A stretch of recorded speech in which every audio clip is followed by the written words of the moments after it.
Morning ఆఫీస్కి వెళ్ళిపోతాం, బయట పరుగులు పెడుతూ ఉంటాం, ఆకలేస్తుంది, టిఫిన్ సెంటర్లకు వెళ్తాం.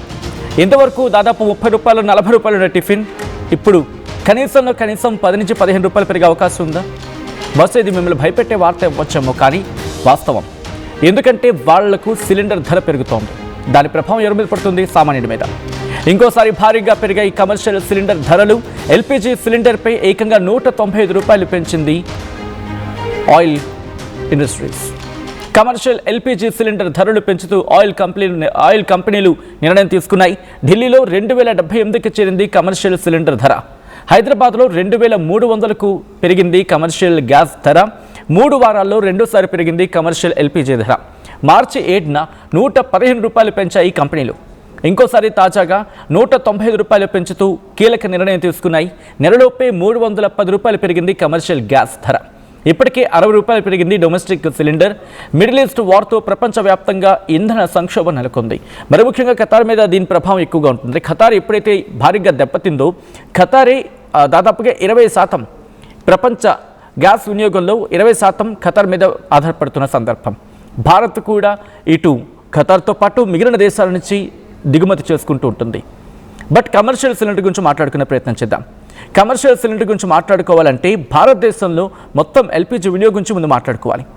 భారతదేశంలో కమర్షియల్ ఎల్పీజీ సిలిండర్ల వినియోగం కొంచెం డీటెయిల్గా మాట్లాడుకునే కన్నా ముందు, ఇండియాలో మరి ముఖ్యంగా మన భారత్లో ఎల్పీజీ మొత్తం వినియోగం ఎంత అంటే దాదాపుగా 31 నుంచి 31.3 మిలియన్ మెట్రిక్ టన్నులు. ఇది ప్రపంచ వినియోగాల్లో ఒకటి. సో కమర్షియల్ వినియోగం గురించి మాట్లాడుకుంటే మొత్తం ఎల్పీజీలో కమర్షియల్ ప్లస్ ఇండస్ట్రియల్ వినియోగం 16%. అంటే 31 మిలియన్ మెట్రిక్ టన్నులు అనుకుంటే సుమారు 4.5 నుంచి 5 మిలియన్ మెట్రిక్ టన్నులు కేవలం ఇండస్ట్రియల్ అండ్ కమర్షియల్ యూసేజ్కే వెళ్ళిపోతుంది. మిగిలినంతా కూడా డొమెస్టిక్ కావచ్చు, ఇతరత్ర విషయాల గురించి. అంటే అర్థం చేసుకోవచ్చు ఏ మేరకు ఇంపాక్ట్ చూపించబోతుందనేది. సో కమర్షియల్ అంటే మనకు తెలిసిందే, మన బయట ఈ హోటల్లో కావచ్చు, లేకపోతే హాస్టల్స్లో కావచ్చు, ఇలా ఇక్కడ ఉపయోగించేది. అండ్ ఇండస్ట్రియల్ అంటే మీరు చూడొచ్చు, గ్యాస్ కట్టర్స్ అంటూ ఉంటారు కదా, అలాంటి చోట, దాంతోపాటు వెల్డింగ్ లాంటి సందర్భాల్లో ఇలా కొన్ని గురించి మాట్లాడుకునే క్రమంలో వాటిలో వినియోగిస్తూ ఉంటారు. సో వీటి మీద కూడా ఇంపాక్ట్ చూపించే అవకాశం ఉంది. డీటెయిల్గా మాట్లాడుకునే ప్రయత్నం చేద్దాం. ఇటు తెలంగాణలో ఎటువంటి పరిస్థితి ఉంది అండ్ ప్రజల నుంచి ఎటువంటి ఆగ్రహం వ్యక్తమయ్యే అవకాశం ఉంది. ఆగ్రహం వ్యక్తమయ్యే అవకాశం ఆబ్వియస్లీ ఉంటుంది ఇటువంటి ధరలు పెరిగిన ప్రజల క్రమంలో. డీటెయిల్గా మాట్లాడుకుందాం. మా ప్రతినిధి మధు అప్డేట్స్ అందించేందుకు సిద్ధంగా ఉన్నారు. మధు, కమర్షియల్ సిలిండర్ ధర ఏకంగా నెలలో రెండోసారి పెరగడం, మార్చి 7న పెరిగింది, తర్వాత మార్చి 31న అనుకున్నారు, బట్ అది ఏప్రిల్ 1కి అంటే ఈ రోజు పెరిగిన సందర్భం. దాదాపుగా నెల రోజుల వ్యవధిలో రెండోసారి పెరగడం. ఇటు తెలంగాణ ప్రజలు ఎలా చూస్తున్నారు ఈ అంశాన్ని? ఎఫెక్ట్ ప్రపంచవ్యాప్తంగా ఉంది, దాంట్లో ముఖ్యంగా భారత్ పైన కూడా మనం చూస్తాం. కమర్షియల్ సిలిండర్లు మొదట్లో రేట్లు పెరిగాయి, అందుబాటులో లేవు. ఇప్పటికే బయట గ్యాస్ కి సంబంధించినటువంటి విషయాన్ని డొమెస్టిక్ కూడా బుక్ చేసుకోవడానికి పరిమితి పెంచినటువంటి పరిస్థితి, ఆ రోజుల పరిమితి. ఇక కమర్షియల్ అయితే ఆల్రెడీ అందుబాటులో లేక అనేక హోటళ్లు హైదరాబాద్ లో మూతబడిపోయాయి.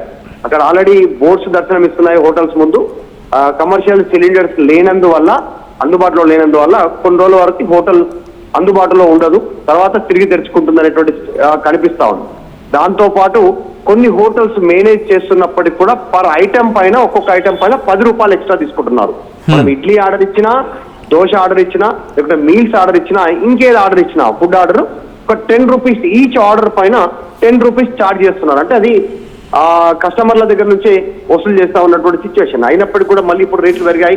ఎల్పీజీకి సంబంధించినటువంటి కమర్షియల్ 195 రూపాయలు పెంచడం అనేటువంటిది కమర్షియల్ సిలిండర్ పైన ఖచ్చితంగా ప్రజలపైనే భారం పడే అవకాశం ఉంది. మనం చూస్తున్న మిడిల్ ఈస్ట్ వార్కి సంబంధించి గ్యాస్ కొరత ఉంది, పెట్రోల్ కొరత ఉంది, డీజిల్ కొరత ఉంది. ఇదన్నీ కూడా ఆటోమేటిక్ గా రవాణా రంగంతో పాటు కస్టమర్ల పైన పెద్ద ఎత్తున భారం పడేటువంటి అవకాశం ఉంది. అంతా ట్రాన్స్పోర్టేషన్ కి సంబంధించిన లింకే కాబట్టి ఈ తీవ్రమైనటువంటి ఇబ్బంది పెరిగి హైదరాబాద్ లో ఇప్పుడు 2300 రూపాయలకు పెరిగినటువంటి సిచ్యువేషన్. కమర్షియల్ గ్యాస్ 3 వారాల్లోనే 2 సార్లు పెరిగింది. 3 వారాల్లోనే ఇంత ఎఫెక్ట్ ఉంటే యుద్ధానికి సంబంధించి ఇంకా ఒక క్లారిటీ రాలేదు, తీవ్రత పెరుగుతా ఉంది. అక్కడ ఈ 3 దేశాలకు సంబంధించిన మధ్యన ఎవరు తగ్గడానికి సిద్ధంగా లేరు, అమెరికా, ఇరాన్, ఇజ్రాయెల్. సో ఆ ఎఫెక్ట్ ప్రపంచ దేశాలపైన పడుతుంది.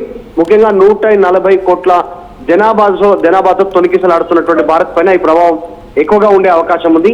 మనం పెట్రోల్, డీజిల్, ఎల్పిజి గ్యాస్ పైన ఆధారపడి భారత్ నడుస్తా ఉంది. సో ప్రత్యామ్నాయ మార్గాల వైపు వెళ్లాల్సిన అవసరం ఉంది ఈ రోజు ప్రపంచం. సో దాన్ని గుర్తిస్తా ఉన్నారు. ఈ గ్యాస్ కొరత రాగానే హైదరాబాద్ లో ఇండక్షన్ స్టవ్ల కొనుగోలు కూడా పెరిగింది. ఎగ్జాంపుల్, అవుట్ ఆఫ్ స్టాక్ ఉంది, ఆన్లైన్ లో బుక్ చేద్దామన్నా, స్టోర్కి వెళ్ళి తీసుకుందామన్నా, బికాస్ ఈ ఎల్పిజి కొరత వల్లనే. ఆల్రెడీ పెట్రోల్ బంకుల్లో లభించేటువంటి ఎల్పిజి, సిఎన్జి ఈ కొరత ఉంది. వాహనాలకు సంబంధించి కార్లు, ఆటోలు, నిత్యావసరంగా రవాణా చేసేటువంటి కొన్ని ప్రత్యేక వాహనాలకు సంబంధించి. సో ఇది ప్రజలపైన కూడా భారం పడే అవకాశం ఉంది. కమర్షియల్ సంబంధించినటువంటి దానిపైన, ముఖ్యంగా హోటల్ రంగం పైన, పెద్ద పెద్ద హోటల్స్ రంగం పైన తీవ్ర ప్రభావం పడే అవకాశం ఉంది. ఎంత ప్రభావం పడ్డా ఈ రేట్లు మాత్రం కస్టమర్ల నుంచే వసూలు చేస్తా ఉన్నటువంటి సిచ్యువేషన్ ఉంది. ప్రత్యామ్నాయాల పైన భారత్ దృష్టి పెడతా ఉంది. నౌకలు అక్కడి నుంచి ఎల్పిజి, గ్యాస్, తర్వాత పెట్రోల్, డీజిల్ వాహన నౌకలు భారత్ కు చేరుకుంటున్నాయని చెప్తున్నా కాస్త ఈ మిడిల్ ఈస్ట్ వార్ వల్ల తీవ్ర ప్రభావం ఉండే అవకాశం ఉంది. ఇప్పటికే నరేంద్ర మోడీ స్టేట్మెంట్ చేశారు. ఒక కీలక స్టేట్మెంట్ తర్వాత రాష్ట్ర ముఖ్యమంత్రులతో మాట్లాడారు. అప్రమత్తంగా ఉండాలి, కరోనా లాంటి ఒక విపత్కర పరిస్థితిని భారత్ ఎదుర్కోవడానికి అన్ని రాష్ట్రాలు అందరూ సిద్ధంగా ఉండాలనేటువంటి స్టేట్మెంట్ ఖచ్చితంగా రేపు ఫ్యూచర్ లో మళ్ళీ ఈ ఎఫెక్ట్ పడే అవకాశం చాలా స్పష్టంగా కనిపిస్తా ఉంది. కొంచెం సుదీర్ఘంగా ఈ ఎఫెక్ట్ పడే అవకాశం చాలా స్పష్టంగా ఉంది. సత్యం, మధు, ఐ రిక్వెస్ట్ ఒక్కసారి మీ లైన్లో ఉండే ప్రయత్నం చేయండి. ఒకసారి బ్రేక్ డౌన్గా మాట్లాడుకునే ప్రయత్నం చేద్దాం. అంటే భారతదేశం ఎవరి మీద, అంటే ఏ దేశం నుంచి దిగుమతి చేసుకుంటూ ఉంటుంది, ఎంత పర్సెంటేజ్లో దిగుమతి చేసుకుంటూ ఉంటుంది, అసలు ఎందుకు పెరుగుతోంది, ఇంకా పెరిగే అవకాశం ఉందా, దాంతోపాటు ఇంకా అంచనాలు ఏంటి, వీటి గురించి మాట్లాడుకునే ప్రయత్నం చేద్దాం. సో ఇక్కడ ఖతర్ మీద భారత్ ఎక్కువగా డిపెండ్ అయిన సందర్భం అనుకోవాలి. Subject the correction here again. ఇంకా ఖతార్ నుంచి 45 నుంచి 50% మనం అక్కడి, అంటే ఒక విధంగా చెప్పాలంటే మేజర్ షేర్ మనకి ఖతార్ నుంచి ఉంది. దాని తర్వాత యుఎస్ నుంచి 15 to 20% మనం అక్కడి నుంచి దిగుమతి చేసుకుంటాం. అంటే మనకు సంబంధించి 45 నుంచి 50% మనకి ఖతార్ మీద మనం బేస్ అవుతున్నాం. దాంతోపాటు 15 నుంచి 20% అమెరికా మీద, 8 నుంచి 10% ఆస్ట్రేలియా మీద, 5 నుంచి 7% రష్యా మీద, 3 నుంచి 5% దుబాయ్ మీద. ఇక్కడ ఖతార్ మీద ప్రభావం, ఖతార్లో వాళ్ళ ఆ మ్యానుఫ్యాక్చరింగ్ హబ్స్ అనుకోవచ్చు, లేకపోతే మ్యానుఫ్యాక్చరింగ్ యూనిట్స్ అనుకోవచ్చు. ఈ గ్యాస్ ఉత్పత్తి అయ్యే ఆ కేంద్రాన్ని టార్గెట్ చేస్తుంది ఇరాన్. ఈ క్రమంలో ఒక్కసారిగా ఖతార్ దాదాపుగా 20%, ప్రపంచానికి సంబంధించి మాట్లాడుకుంటే 20% గ్యాస్ ఉత్పత్తి జరిగేది అక్కడి నుంచి. ఖతార్ అంత కీలకం. ఇది మనకే కాదు, ప్రపంచానికి కూడా మాట్లాడుకుంటే దాదాపు 13 నుంచి 14%, కొన్ని సందర్భాలు 20 అంటూ ఉంటారు. ఏది ఎల్ఎన్జీ ప్లస్ పైప్ లైన్ కలిపి. అందుకే ఇప్పుడు భారత ప్రభుత్వం ఏమంటోంది, పైప్ లైన్ నుంచి గ్యాస్ సరఫరా గురించి ఎక్కువగా ఆలోచించే ప్రయత్నం జరుగుతోంది. ఇప్పుడు ఎటువంటి ప్రభావం చూపించే అవకాశం ఉంది? వినియోగదారులు సాధారణంగా బయటకు వెళ్ళి టిఫిన్ చేద్దామంటే ఇప్పుడు వేడివేడిగా టిఫిన్ తినేది ఇప్పుడు కాస్త కాలిపోతుంది. ఎందుకంటే అంత హీట్ పుట్టిస్తున్న రేట్లు కూడా. డీటెయిల్గా మాట్లాడుకునే ప్రయత్నం చేద్దాం. మధు, ఇక్కడ మరి ముఖ్యంగా మాట్లాడుకునే క్రమంలో ఇంత మేరకు పెరిగిపోయిన తర్వాత ఎటువంటి సిచ్యువేషన్స్, ఇప్పటికే చాలామంది ఎలక్ట్రిక్ కుక్కర్స్ కావచ్చు, లేకపోతే ఎలక్ట్రిక్ ఇండక్షన్ స్టవ్స్ కావచ్చు, వీటి మీదకి వెళ్ళిపోయే ప్రయత్నం చేస్తున్న మార్కెట్లో అవి కూడా అవైలబిలిటీ లేవు. సో ఇప్పుడు తెలంగాణ ప్రభుత్వం ఏమైనా ఆల్టర్నేటివ్స్ ఆలోచించే ప్రయత్నం చేస్తుందా, లేకపోతే ఏమైనా కన్సెషన్స్ ఇచ్చే ప్రయత్నం జరుగుతుందా? ఎందుకంటే మనం చూసాం గతంలో కూడా కొన్ని సంక్షేమ పథకాల్లో భాగంగా వీటిని కల్పించిన సందర్భం కూడా ఉంది. సో ఇటువంటి ఆల్టర్నేటివ్స్ అని ఆలోచించే ప్రయత్నం చేస్తుందా ప్రభుత్వం? ఎగ్జాక్ట్, ఆల్రెడీ కేంద్రం సూచనలు చేసింది. డైరెక్ట్ గా ప్రధాని నరేంద్ర మోదీ రాష్ట్ర ముఖ్యమంత్రులతో వీడియో కాన్ఫరెన్స్ అయ్యారు. పలు కీలక సూచనలు చేశారు. ప్రత్యామ్నాయ మార్గాలు ఏమున్నాయి, వాటిపైన దృష్టి పెట్టాలి. దాంతో పాటు రాష్ట్రంలో అత్యవసర సేవలు వినియోగించేటువంటి వాళ్ళు ఎవరు ఉన్నారో వారికి మొదట ఏర్పాట్లు చేయాలనేటువంటి సేమ్ కరోనాకు సంబంధించిన క్రైటీరియా. అత్యవసర సేవలు సేవ చేసేటువంటి వారికి మొదటి ప్రాధాన్యత ఉండాలనేటువంటిది. ఇందాక మాట్లాడినట్టు ఆసుపత్రి, తర్వాత ఆర్మీ, పోలీస్, ఇంకా పారిశుద్ధ్యం కానీ, ప్రభుత్వ సేవలు కానీ, ఇట్లాంటి వాటికి సంబంధించిన వాటిలో మొదట వారికి ఏర్పాట్లు చేయాలి. గ్యాస్ నిల్వలు, పెట్రోల్, డీజిల్ నిల్వలు ఫ్యూచర్ లో కాస్త ఎక్కువ రోజుల వరకు సస్టైన్ అయ్యేలాగా వాటి నిల్వలు చూడాలి. తర్వాత సాధారణంగా రవాణాకి సంబంధించి ప్రజలకు ఇబ్బంది లేకుండా ట్రాన్స్పోర్టేషన్ కి సంబంధించి ప్రత్యామ్నాయ మార్గాలను దృష్టిలో తీసుకోవాలి. ఫర్ ఎగ్జాంపుల్ మెట్రో ట్రైన్ సేవలు ఎక్కువగా వినియోగించడం కానీ, ఇంకా ట్రైన్లు ఎక్కువ సేపు నడపాలి, లేకుంటే నిమిషాల వ్యవధిలో కొన్ని ట్రైన్స్ నడపాలి. తర్వాత ఇంకా లోకల్ ట్రైన్స్ హైదరాబాద్ లో నడిపేలా, వీటిపైన ఎలక్ట్రిక్ బస్సులను ఎక్కువగా తిప్పేలా, వీటిపైన దృష్టి పెట్టాలనేటువంటి ఆలోచన. దాంతోపాటు ప్రజల్లో ఒక రకమైనటువంటి అవేర్నెస్ తీసుకురావాలి. వాహనాలను అవసరం ఉంటేనే బయటికి తీసి నడుపుకునేలాగా. ఎందుకంటే భవిష్యత్తులో ఖచ్చితంగా ఒక క్లిష్ట పరిస్థితి ఎదుర్కొనేటువంటి అవకాశం ఉంది. ఎందుకంటే ఇది భారత్కు వచ్చిన పరిస్థితి కాదు, ప్రపంచ దేశాలు ఎదుర్కొంటున్న ఈ వార్ వల్ల. కాబట్టి దానిపైన దృష్టి పెడతా ఉన్నారు. తర్వాత సాఫ్ట్వేర్ సంబంధించినటువంటి జాబ్ ఉన్నటువంటి వారికి వర్క్ ఫ్రమ్ హోమ్ ఫెసిలిటీ ఇచ్చేలా, అత్యవసర సేవలు వినియోగించే వారికి మినహాయిస్తే మిగతా వాళ్ళంతా కూడా అవసరం ఉంటేనే బయటకు వెళ్ళి పనిచేసేలా, ఒకవేళ ఇంటి నుంచి పనిచేసే అవకాశం ఉంటే వారికి అవకాశం కల్పించాలి. ఇట్లాంటి వాటి పైన దృష్టి పెడతా ఉన్నాం. ఎగ్జాంపుల్ 10 మంది ఒక షిఫ్ట్ లో పనిచేసేటువంటి అవకాశం ఉంటే ఆ సంఖ్య తగ్గించుకొని 5 మందితో పని చేయించుకోవడం, మరొక 5 మందితో నెక్స్ట్ రోజు పని చేయించుకోవడం. ఒకే రోజు 10 మందిని షిఫ్ట్ లో వాడకుండా వారి రవాణా వ్యవస్థని కాస్త కంట్రోల్ చేసేలాగా దానిపైన దృష్టి కేంద్రీకరిస్తా ఉంది. ప్రస్తుతానికైతే ఎలాంటి రాయితీలు ఇవ్వట్లేదు సిలిండర్ల విషయంలో, పెట్రోల్ విషయంలో, మిగతా విషయంలో ప్రభుత్వం నుంచి. కానీ కాస్త జాగ్రత్తల విషయంలో మాత్రం ప్రభుత్వం దృష్టి పెట్టింది.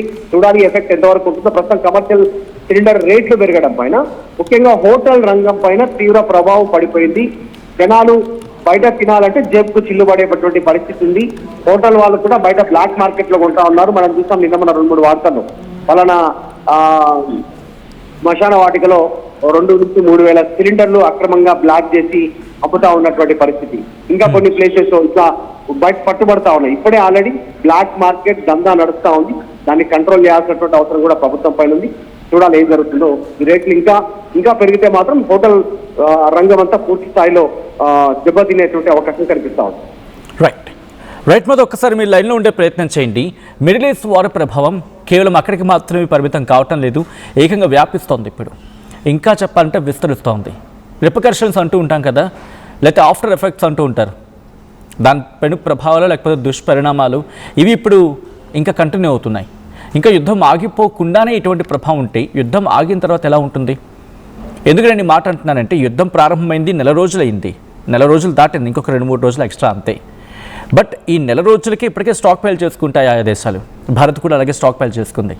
ఆ స్టాక్ పైల్ చేసుకున్న క్రమంలోనే ధరలు ఇలా పెరిగితే, ఒకవేళ యుద్ధం కంటిన్యూ అయ్యి ట్రంప్ లాంటి వ్యక్తి ఇంకా నేను యుద్ధానికి వెళ్తాను, ఇంకా తీవ్రమైన యుద్ధానికి వెళ్ళిపోతానంటే, అండ్ ఆ స్టాక్ పైల్స్ అనేవి మనకి నిండుకుంటే, మన స్టోరేజ్ కనుక షార్టేజ్ వస్తే, ఆ తర్వాత ఇంకా రేట్లు పెరిగే అవకాశం ఉంటుందా? ఆబ్వియస్లీ ఉంటుంది. ఎందుకంటే డిమాండ్ పెరుగుతుంది, సప్లై ఉండదు. అండ్ ఆ సప్లైకి సంబంధించి జరగాలంటే ప్రొడక్షన్ ఉండాలి. ప్రొడక్షన్ జరగాలంటే ఆ ప్రొడక్షన్ యూనిట్స్ ఉండాలి. ఆ ప్రొడక్షన్ యూనిట్స్ ఉండాలంటే ఆ దేశంలో అక్కడున్న పరిస్థితుల్లో అక్కడ సిచ్యువేషన్కి తగినట్టుగా అన్నీ అవైలబిలిటీ ఉండాలి. కానీ ఖతార్ ఇప్పుడు అటువంటి పరిస్థితి ఉందా? లేదు. కువైట్ అటువంటి పరిస్థితి లేదు. దుబాయ్ అంతగా కనిపించట్లేదు. And Saudi biggest question mark. Bahrain biggest question mark. Yemen పక్కన పెడతాం, ఒమెన్, ఇవన్నీ కూడా ప్రస్తుతం క్లిష్ట పరిస్థితులు ఎదుర్కొంటున్నాయి. ఒక విధంగా చెప్పాలంటే ఈ ప్రొడక్షన్ యూనిట్స్గా చెప్పుకునేవి, లేకపోతే మ్యానుఫ్యాక్చరింగ్ యూనిట్స్గా చెప్పుకునేవి, ఆ మ్యానుఫ్యాక్చరింగ్ యూనిట్స్, వీటిని తయారు చేసే ఆ ప్రొడక్షన్ యూనిట్స్ ఇరాన్ అటాక్కి దెబ్బతిన్నాయి. కొన్ని సందర్భాలు వినిపించే మాట ఏంటంటే వీటిని రీబిల్డ్ చేయడానికి కొన్నేళ్ళు పట్టేస్తుంది. అంటే ఈ దెబ్బతిన్న ఇండస్ట్రీస్ని అక్కడ మళ్ళీ ప్రొడక్షన్ యూనిట్స్గా తీసుకొచ్చేందుకు ఇప్పటికిప్పుడు యుద్ధం ఆపితే కనీసం ప్రపంచం అంతా కలిసి వాళ్ళకి ఒక నష్టపరిహారము, లేకపోతే వాళ్ళకంటే ఒక బెనిఫిషియల్గా వెనకాలండి నిలబడితేనే అప్పుడు కోలుకొని నిలబడి దాదాపుగా 3 నెలల్లో కనీసం అంతా ప్రపంచం అంతా కలిసి కట్టుకొచ్చి వాళ్ళు ఆదుకుంటే ఒక 3 నెలల్లో తిరిగి కోలుకునే అవకాశం ఉంది. అండ్ నీడ్ ప్రపంచానికి కూడా అవసరం. అండ్ ఇటువంటి సందర్భంలో ఇంకా యుద్ధం కంటిన్యూ చేస్తాను, ఏప్రిల్ 6 వరకు డెడ్లైన్ విధించాలనేది ట్రంప్ చెప్తున్నమాట. ఒకవేళ ఇంకా తీవ్రతరం చేశాడనుకోండి, గ్రౌండ్ ఆపరేషన్కి వెళ్ళిపోతే, ఇరాన్ ఇచ్చిన వార్నింగ్ ఇది, నేనంటున్న మాట కూడా కాదు, నేను ప్రపంచం సంగతి పట్టించుకోను, గల్ఫ్ దేశాలు ఇంకా గట్టిగా దెబ్బతింటాయని చెప్పి. మనకేదో తెలుగులో సామెత ఉంటుంది కదా, ఏకంగా దెబ్బ పూర్తిగా శత్రుశేషం లేనంత వరకు కొడతామన్నట్టుగా. సో ఆ టైప్లోకి వెళ్ళిపోయే అవకాశం ఉంటుంది. సో పరిస్థితి ఎంతలా మారిపోయే అవకాశం ఉంటుందంటే ఈ గల్ఫ్ దేశాల మీద ఇంకా ప్రభావం చూపించే అవకాశం ఉంటుంది. అండ్ దాని దెబ్బకి ప్రపంచం వెలువలాడిపోతుంది. అండ్ భారత్ మీద కూడా ప్రభావం చూపించే అవకాశం ఉంది. కాబట్టి ఇప్పటికిప్పుడు ట్రంప్ యుద్ధాన్ని ఆపేసాను అని చెప్పినా కూడా ఆ ఆఫ్టర్ ఎఫెక్ట్స్ కంటిన్యూ అవుతాయి.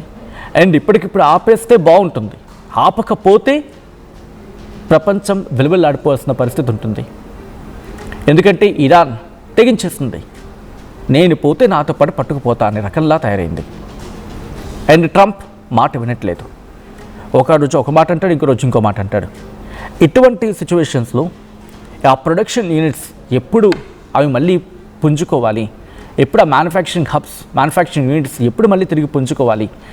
ఒక విధంగా చెప్పాలంటే ఒక ఇంట్లో అగ్ని ప్రమాదం జరిగిందండి, లేకపోతే ఒక దాడి జరిగింది. ఆ ఇంట్లో వంట వండుతూ ఉంటారు, ఒక 10 మందికి వంట పెడుతూ ఉంటారు, వంట చేసి పెడుతూ ఉంటారు. ఆ ఇంటి మీద దాడి జరిగినప్పుడు వంట సామాను పూర్తిగా ఛిద్రం అయిపోతే ఒక నలుగురు వచ్చి ఆదుకుంటే త్వరగా రీబిల్ట్ అవుతుంది. లేకపోతే వాళ్ళంతా వాళ్ళు కోలుకొని వాళ్ళంతా వాళ్ళు రీస్ట్రక్చర్ చేసుకొని లేకపోతే వాటిని మళ్ళీ పునరుద్ధరించుకొని చేయాలంటే కొన్నేళ్ళు పట్టేస్తుంది. అంతవరకు ఆ 10 మంది ఏం చేయాలి? ఆకలితో ఉండాల్సిందేగా. క్లుప్తంగా చెప్పాలంటే అదే పరిస్థితి ప్రస్తుతం ప్రపంచం ఎదుర్కొంటోంది. కాబట్టి ఇది ఖతర్కి ఒక్కటికే పరిమితం కావటం లేదు. ఎందుకంటే ఖతర్ గ్యాస్ విషయంలోకి వచ్చినప్పుడు Qatar, and petrol diesel energy విషయానికి వచ్చినప్పుడు సౌదీ అరేబియా, దుబాయ్ వీటి మీద. కాబట్టి ఇప్పుడు ఏం జరిగే అవకాశం ఉంది? ఇంకా రేట్లు పెరగబోతున్నాయా? మీరేమనుకుంటున్నారు? కామెంట్ చేసే ప్రయత్నం చేయండి.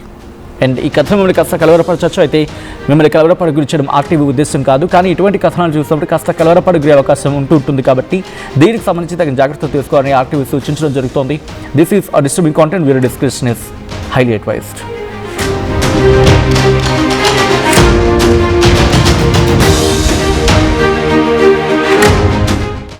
Enriching the learning experience with the leaders and resources of the world.